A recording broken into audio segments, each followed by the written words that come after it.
Good day, Grenadians. Standing in front of you is Mr. Ngubane, and today we'll be talking about the topographic map.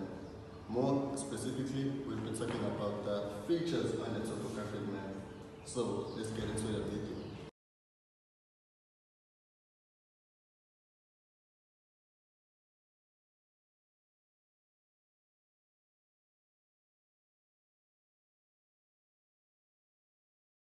So learners, can you imagine you and your family are planning a hiking trip on a mountain range near your area?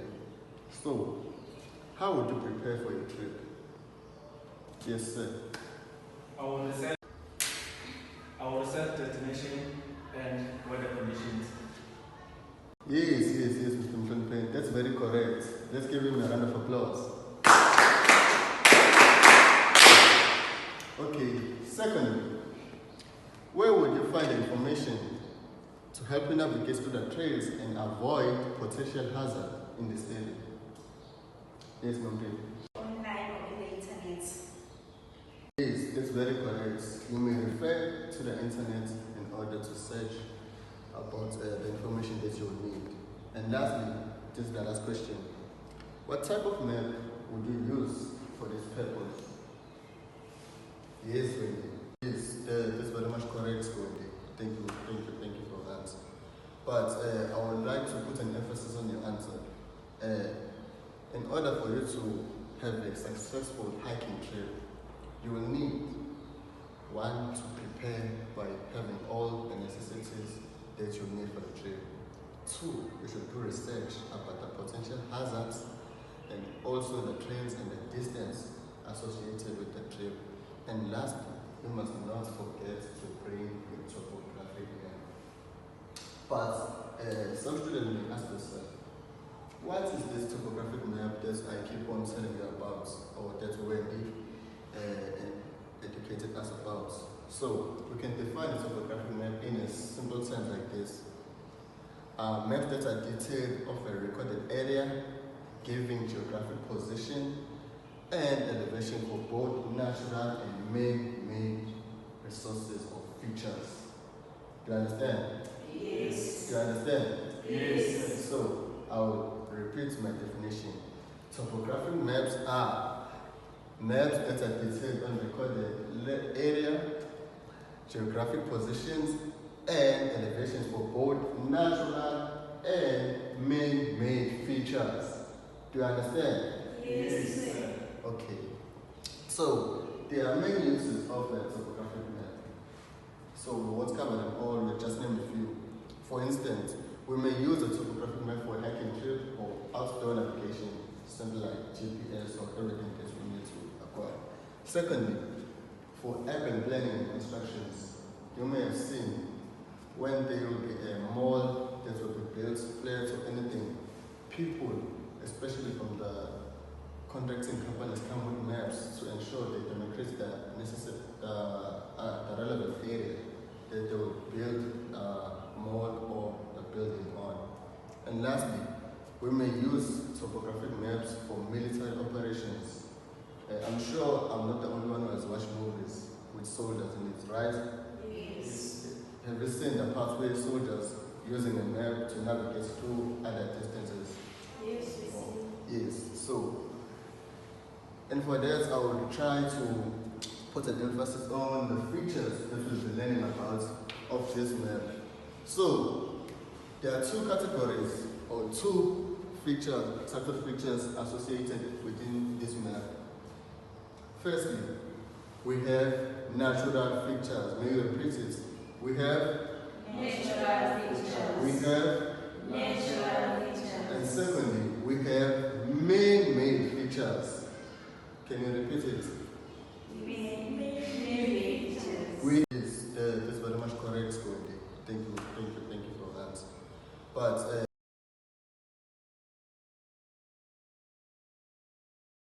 so, as we have stated, we have natural features and man-made features.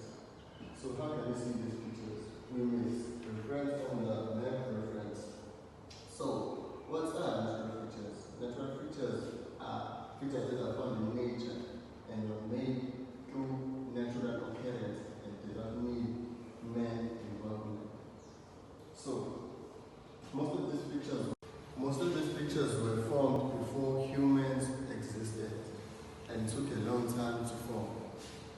These features include rivers, valleys, mountains, wetlands, oceans, and many more.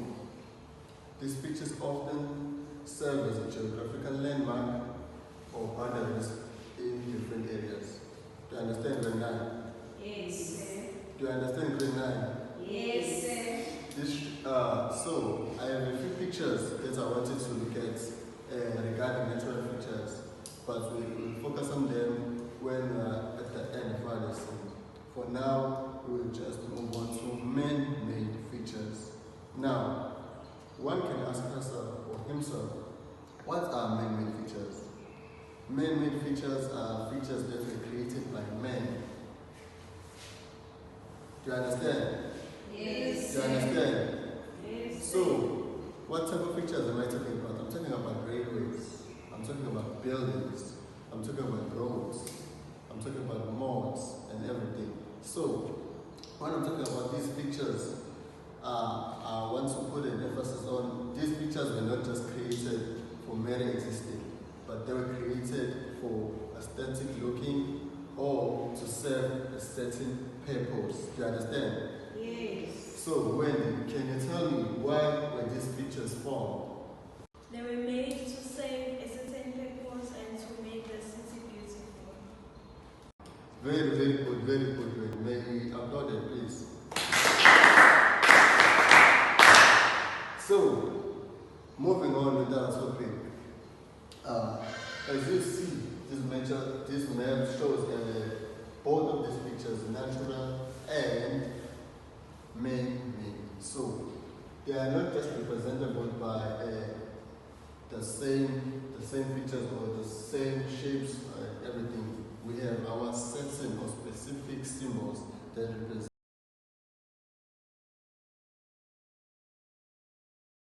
For example, we have point symbols. These symbols represent individual buildings, shops, and schools. Here's an example of a point symbol illustrated just below. Secondly, we have line symbols. These symbols represent roads, railways, and rivers. Grade 9. So here's an example of a line symbol just below on A2. And lastly, we have aerial symbols. These represent a space boundary ground, and this may be a dam or a residential area. On A3, we also have our area symbol, which is pointed here. So, with that in mind, we can now be able to point out a natural feature and a man-made feature in our map by specifically using our symbols. As we know, point symbols represent buildings, so on and so forth. Now, we'll do a quiz activity whereby I will assess whether today's lesson was effective or not. With that in mind, I would like us to move into our activity in immediate evaluation.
During the stage of the lesson, I was assessing the students' lesson by giving them a class activity. It was a short quiz. You at home also can do it as it's illustrated or displayed on the screen right now. Thank you. Let's continue with our lesson.